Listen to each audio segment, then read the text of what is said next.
नहीं, कभी नमाज नहीं पढ़ी, कभी नमाज नहीं वहां पर पढ़ी गई थी, ये गलत है। क्या कोई जामा मस्जिद में कभी हनुमान चालीसा का पाठ कर पाएगा क्या? जो लोग नमाज की बात उठाते हैं पढ़ी गई, तो उनको मालूम होना चाहिए कि इस हनुमानगढ़ी का निर्माण एक मुसलमान ने ही कराया था।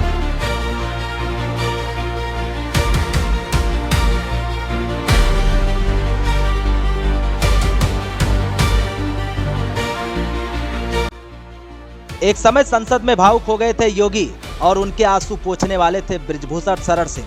आज वही दो नेता एक दूसरे के बयानों पर आमने सामने दिख रहे हैं। आखिर दोस्ती से मतभेद तक का यह सफर कैसे तय हुआ? क्या यह सिर्फ एक बयान का विवाद है या इसके पीछे राजनीति की कोई बड़ी कहानी छुपी है? भारतीय राजनीति में रिश्ते अक्सर समय के साथ बदलते हैं। कभी जो नेता एक दूसरे के सबसे करीबी माने जाते थे, वही अलग अलग मुद्दों पर अलग राय रखते दिखाई देते हैं।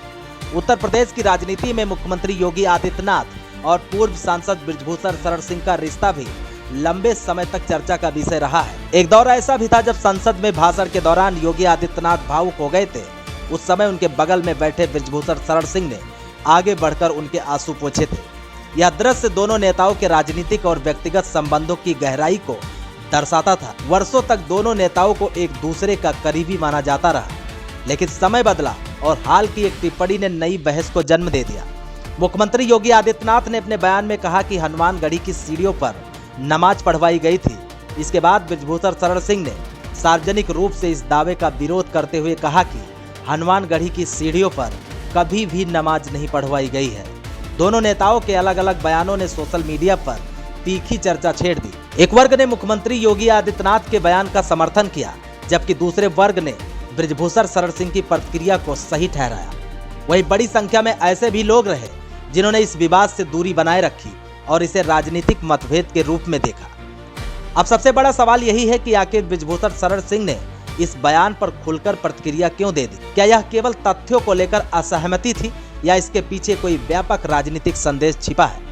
यह सवाल इसलिए भी उठ रहे हैं क्योंकि भाजपा के अन्य नेताओं के बयान पर वह अक्सर इस तरह की सार्वजनिक प्रतिक्रिया नहीं देते। अगर दोनों नेताओं की सार्वजनिक छवि पर नजर डालें तो उनमें स्पष्ट अंतर दिखाई देता है। बृजभूषण शरण सिंह को उनके समर्थक बेबाक, दबंग और जमीनी नेता के रूप में देखते हैं। सामान्य परिवार से निकलकर उन्होंने लंबा राजनीतिक सफर तय किया और समय के साथ उनकी पहचान तथा प्रभाव दोनों बढ़े। दूसरी ओर मुख्यमंत्री योगी आदित्यनाथ की पहचान सन्यासी और हिंदुत्व के मुखर चेहरे के रूप में रही है। भगवा वस्त्र, धार्मिक परंपराओं और कानून व्यवस्था पर सख्त रुख ने उन्हें राष्ट्रीय राजनीति में एक अलग पहचान दिलाई है। हालांकि किसी भी राजनीतिक मतभेद को व्यक्तिगत रिश्तों के टूटने का प्रमाण मान लेना जल्दबाजी होगी। सार्वजनिक जीवन में नेता कई मुद्दों पर अलग राय रख सकते हैं, इसलिए किसी निष्कर्ष पर पहुंचने से पहले सभी पक्षों और उपलब्ध तथ्यों को समझना जरूरी है। अब सवाल आपसे है, क्या आपको लगता है यह केवल एक बयान पर मतभेद है या इसके पीछे कोई बड़ा राजनीतिक संदेश छिपा है? आप अपनी राय कमेंट बॉक्स में हमें जरूर लिखें।